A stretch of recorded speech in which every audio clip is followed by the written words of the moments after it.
Olá amigos, vamos fazer um resumo da reunião de pais, agora de setembro, com as notícias que foram mais importantes, os assuntos que foram mais importantes, o que foi tratado nessa sexta-feira. A primeira coisa que nós falamos, o primeiro assunto foi sobre as normas da escola. Nós comentamos sobre o porquê da importância de seguir as normas e a necessidade do apoio dos pais para que nós possamos seguir essas normas. É super importante porque, obviamente, não tem dúvida que uma das funções nossas na escola é a formação do caráter da criança e do adolescente. Então, se nós queremos a formação do caráter da criança e do adolescente, logicamente nós temos que ensiná-los a saber como exigir os seus direitos e saber por que ele deve cumprir os seus deveres. Para isso ele tem que seguir normas, mesmo que ele não compactue com isso, não concorde com essas normas. Então isso é super importante e nós precisamos do apoio dos pais para isso. E em relação a seguir as normas, eu fui bem claro com algumas turmas e gostaria que os pais atentassem para esse detalhe, é que o professor em sala de aula é a autoridade máxima e isso todos nós temos que saber que é assim. Ou seja, aquilo que o professor fala, a maneira dele tratar, a maneira dele dizer, de exigir as coisas, é direito dele. Se o aluno não concorda com aquilo, ele não pode bater de frente com o professor. Óbvio que não. Ele tem que ir a uma instância superior, mas não na hora da aula. Na hora da aula ele tem que agir corretamente. Então, esse agir corretamente na aula faz com que o aluno continue com razão, caso o professor tenha até errado. É bom que os pais, então, orientem seus filhos que o respeito ao professor é importante. Se o professor fez algo incorreto, errado, injusto, o aluno tem todo o direito de recorrer a uma instância superior. Como ele faz isso? Ele relata o caso, substancia esse relato, outros colegas fazem a mesma coisa, levam à instância superior, que no caso é a coordenação, a direção, etc. Essa vai examinar e conversar com o professor sobre o assunto. Então, todas essas coisas são importantíssimas que os pais apoiem para que o seu filho se dê bem na vida, ou seja, saiba respeitar a autoridade daquele momento e saiba também recorrer contra aquela autoridade, que é isso que nós temos que saber na vida. Então, esse foi o item normas da escola. O outro item, por falar em normas, tem a ver com o uso do aparelho celular e do fone de ouvido. Já foi solicitado até pelo Ministério Público e outros órgãos ligados às escolas que fosse tomado o máximo de cuidado que fosse proibido a utilização de aparelhos celulares, etc., em sala de aula. Qual o problema do uso do celular na escola, em geral? Primeiro, atrapalha a aula, óbvio, porque o que nós vemos, o que mais nós vemos, se deixarmos, são os alunos durante uma aula, com fone no ouvido, ouvindo música em alto som e obviamente não está absolutamente prestando atenção à aula nenhuma. Então isso, logicamente, depois vai ser reprovado e os pais vão querer saber por que a escola não cumpriu o seu papel de fazer o aluno aprender. Não fez porque o aluno não quis, ele não estava nem aí para a aula. Então, para evitar esse detalhe, o uso do celular em sala de aula está proibido. Por que na escola? Na escola porque houve vários casos de alunos em intervalo em outras escolas. E até na nossa houve também outro dia. Alunos em intervalo combinarem com outros alunos, porque rixa um com o outro para pegar lá fora, coisas assim. Não podendo se comunicar com o celular na escola, evitamos uma série de problemas. Então, agora, mas há outros problemas em relação ao celular. Um deles, o celular serve para várias coisas, entre elas, se comunicar. Segunda, ouvir música. Terceiro, jogar. Quarto, assistir filmes do YouTube. Que filmes? Qualquer filme. Então isso tem aberto a oportunidade dos alunos assistirem filmes que não devem, passar para outros. Então nós queremos evitar isso. O segundo problema sério do uso do celular é científico. Por exemplo, o celular com o fone de ouvido, por exemplo. Todas as vezes que nós estamos andando, passeando, etc., fazendo alguma atividade e com o fone de ouvido tocando a música, significa para o nosso cérebro que nós não queremos prestar atenção àquilo que está se passando na nossa frente. Quando nós, mais tarde, quisermos reclamar de não termos uma memória boa, não tem como reclamar. Nós que programamos o cérebro para não prestar atenção a nada, e sim a música que está vindo pelo fone de ouvido. Segundo ponto, fácil.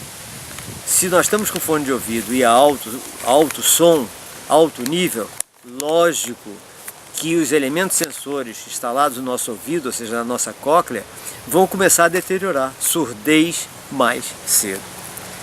O terceiro ponto importante, que eu anotei aqui no papel para não esquecer, assalto. Aqui na escola mesmo, na nossa escola mesmo, várias vezes, nós estamos vendo aqui em volta pessoas serem assaltadas, sendo roubado o celular, e que o celular não está nem à mostra. Mas só é um ladrão olhar e ver a pessoa com o fone no ouvido, lógico que tem um celular no final daquele fio do fone. Então, a semana passada mesmo, foi uma senhora e uma outra pessoa, que eu não sei quem foi, assaltados dessa forma.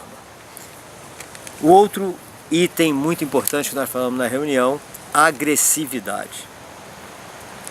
Muitos alunos estão demonstrando um aspecto de agressividade muito inconveniente. Então essa agressividade, nós já avisamos aos pais que tem tudo a ver com estar muito tempo na frente de um aparelho de TV, na frente de um computador, na frente de um jogo eletrônico. Então vamos diminuir esse tempo. Vamos colocar 1 hora por dia. Nas férias 1 hora pela manhã, 1 hora de tarde, só.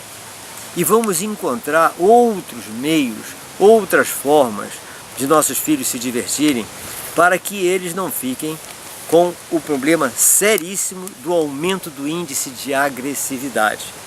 Olhe, mais de 1 hora por dia na frente de uma televisão aumenta o índice de agressividade de um menino em mais de 60%, de uma menina em aproximadamente 55%. É muito, gente. Então não podemos reclamar, dizer que é a juventude hoje que está agressiva. Não, nós estamos tornando-a agressiva porque nós estamos permitindo que ela fique o tempo todo na frente de um aparelho de televisão. Porque nós achamos mais seguro em vez de ir para a rua. Mais seguro nada, é um perigo. Porque a agressividade pode ter consequências gravíssimas. Outro aspecto da agressividade é a ausência afetiva. Então eu solicito a todos os pais que observem, reexaminem a sua forma de lidar com as crianças, com seus filhos. É importante que nós tenhamos um momento de afeto e a todo momento estejamos exercendo o poder controlador, o poder do limite.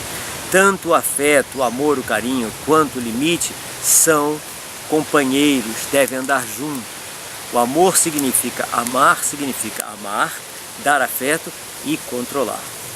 Então isso é muito importante que a gente reveja se nós estamos tendo tempo, algum tempo, 15 minutos, 20 minutos num dia, para estar jogando conversa fora com o filho, conversando à toa, mas para ele sentir que tem afetividade, que tem com quem conversar, que tem um apoio ali a qualquer momento. Isso é super importante para nossos filhos.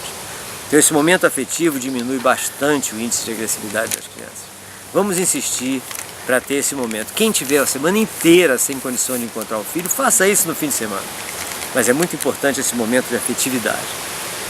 O outro item que nós comentamos na reunião de ontem foram as tarefas de casa. Então nós deixamos claro que hoje os alunos têm o dever diário passado pelo professor. Além disso, ele tem um texto que ele deve escrever sobre alguma reportagem do dia que ele ouviu no telejornal, ouviu no rádio, assistiu no telejornal, leu no jornal impresso, ouviu das ruas, notícias que sejam importantes para o crescimento dele. Terceiro item, resumo dos assuntos que ele aprendeu nesse dia. Então, resumir os assuntos que ele aprendeu nesse dia. E um quarto item que ele deve continuar fazendo é continuar as pesquisas sobre a monografia que ele vai apresentar no final de novembro. Nós estamos entrando pelo mês de outubro. Final de novembro nós temos a apresentação da monografia. Então eles entregam a monografia escrita e fazem a sua apresentação.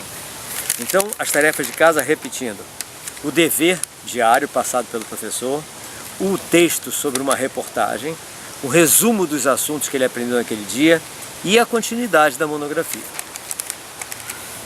Tudo isso vai ser entregue, vai ser mostrado no dia seguinte aos auxiliares de classe, que são os pedagogos que foram contratados pelo colégio exatamente para esse papel. Controlar e orientar a aprendizagem de todos os alunos do ensino fundamental e ensino médio, através do preenchimento de um quadro em que mostra que se o aluno fez ou não essas tarefas que foram passadas, todos os dias. Bom, durante a reunião, houve então, terminada a reunião, sugestões dos pais de alunos. Os pais de alunos sugeriram que os professores, em primeiro lugar, exijam que todo o trabalho seja escrito e não digitado, para evitar o Ctrl+C, Ctrl+V. Então, isso já vai ser passado para os professores imediatamente. Outra sugestão dos pais, que toda pesquisa que os professores passarem para os alunos, seja exigido, junto com a pesquisa, um determinado número de perguntas e respostas, elaboradas pelo aluno depois de estudar aquela pesquisa, e uma conclusão escrita de próprio punho. Então, o professor mandou fazer uma pesquisa, vem a pesquisa, que hoje nós sabemos que tem que ser escrita e não digitada, para evitar o Ctrl+C, Ctrl+V, e além disso, o aluno tem que preparar um determinado número que o professor vai estipular, de perguntas sobre a pesquisa e de respostas sobre as perguntas que ele fez. E uma conclusão da pesquisa feita pelo aluno. Outra sugestão dos pais para os professores, que toda avaliação seja entregue aos pais por meio dos alunos, ou se a avaliação foi feita no caderno, que seja registrado no caderno para visto dos pais. Então isso também será passado aos professores para eles verem a melhor forma de viabilizar isso. Mais uma coisa durante a reunião foi dúvida de um parente, de um aluno, um responsável, sobre o sistema de avaliação da escola. Ele não estava entendendo essa história de não ter prova. E outra dúvida era sobre o uso da biblioteca pelos alunos. Então vamos ao primeiro, sistema de avaliação da escola. Bom, o responsável achava que não estava havendo prova. Então eu expliquei que prova há, e todos os dias, diferentemente das outras escolas, em que há normalmente uma prova no meio da unidade e outra no final. Não há isso, porque prova com horário marcado, com dia marcado, realmente não serve para medir conhecimento de ninguém.